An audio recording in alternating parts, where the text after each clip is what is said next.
Hi, and welcome back to SHP Case Studies. Today we have a digital marketing client, a very, very common industry in which we work with, but a very unique target. We have a digital marketing business who reaches out to community colleges.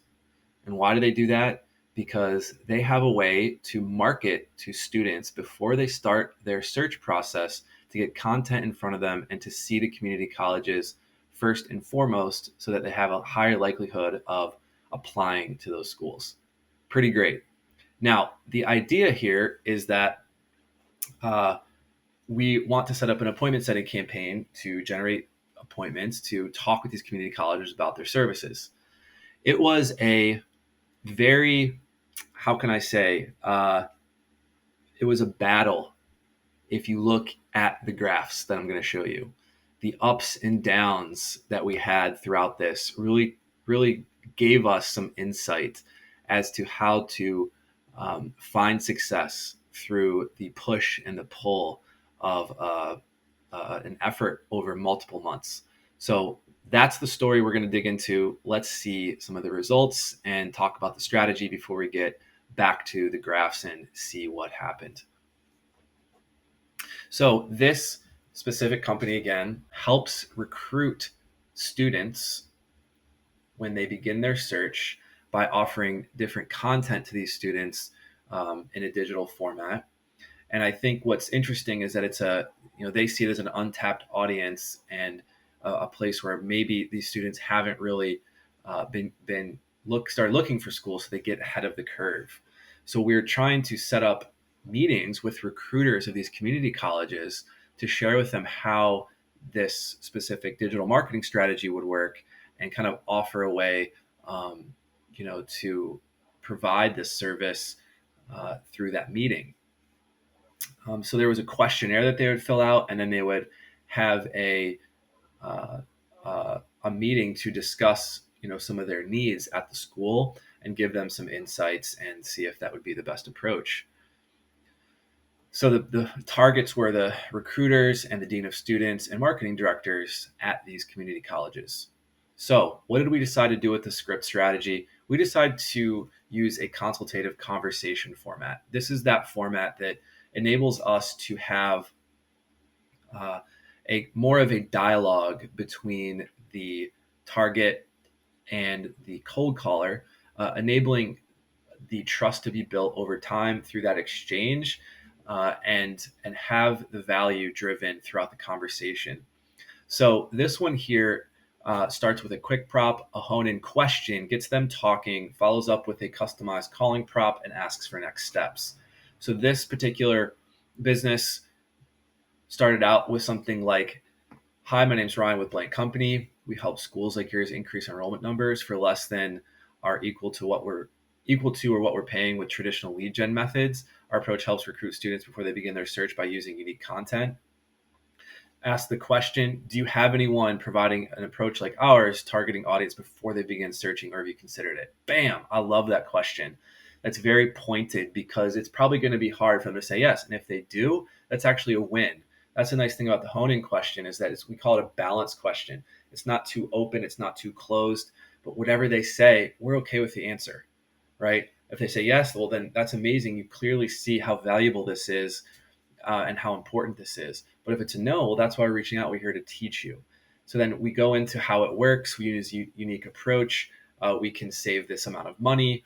We can increase this amount of enrollments.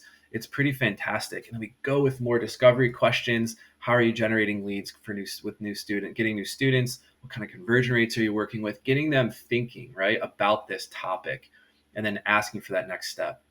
So pretty fantastic, I think, in that. Now let's look at the results. All right. When I look at these results, what I see is some challenges. Okay. The biggest challenge wasn't the appointment setting, but the amount of decision maker connects we had. So overall, some trouble with the data. And we'll look at this in the graphs, but this is the average, right? You actually get to see the results increase over time, right? But you see the average on the DM Connects is low. So maybe there's some better data. that's available out there. Maybe this is improvement we can make in this campaign, because our average appointment setting rate when we did a study was, or excuse me, decision maker connect rate was an 8%. That's one every 12 raw calls we got someone on the phone, where this here was a 3%. So man, this is one in every 30 calls we were getting somebody. But when we got a hold of them, it was only one in every 5 where we got an appointment. Okay. But we got even more with leads. So the idea is that if we could figure out a way, we could increase the results even more, because we still got good results from this, even with that number of DM connects. So looking below, we have some graphs down here that show how it worked. So what were the results? So you look at the bottom graph with the nurtures, warms, and appointments. A nurture is someone who's open to some more information, but maybe not quite a callback. A warm lead is someone who's not ready for an appointment, but open for some information and a call. An appointment is someone who has set a specific date and time to talk about the specific product or service.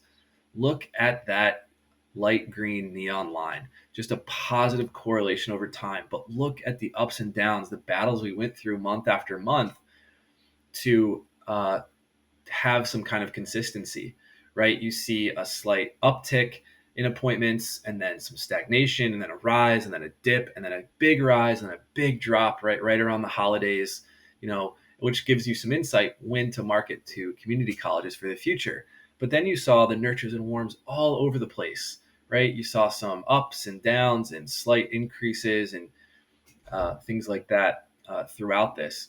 But this just gives you so much insight into how often you have to constantly tweak and tune cold calling strategy in order for it to work. And that is the story of cold calling. You're constantly working with those 4 elements. You're working with product relevance. You're working with target market accuracy. You're working with messaging strength and the right SDR, and that can change with the market that you're reaching out to, and the time of the season, time of year. So over time, though, you see the process getting better. We're working with all those elements, and then you can see the slow increase in the results. So awesome case study, very unique service, and I love the unique services that we work for. It just opens up the minds of our prospects and allows us to have an impact with them, so that their business would be better. If you have any questions or comments about this, please reach out if this is something relevant to you and we can help move you in the right direction with cold calling. Or if you need help with your cold call appointment setting, we have a team of US-based cold callers around the country to make these outbound calls for you. Thanks for stopping by SHP Case Studies, and we'll see you on the next one.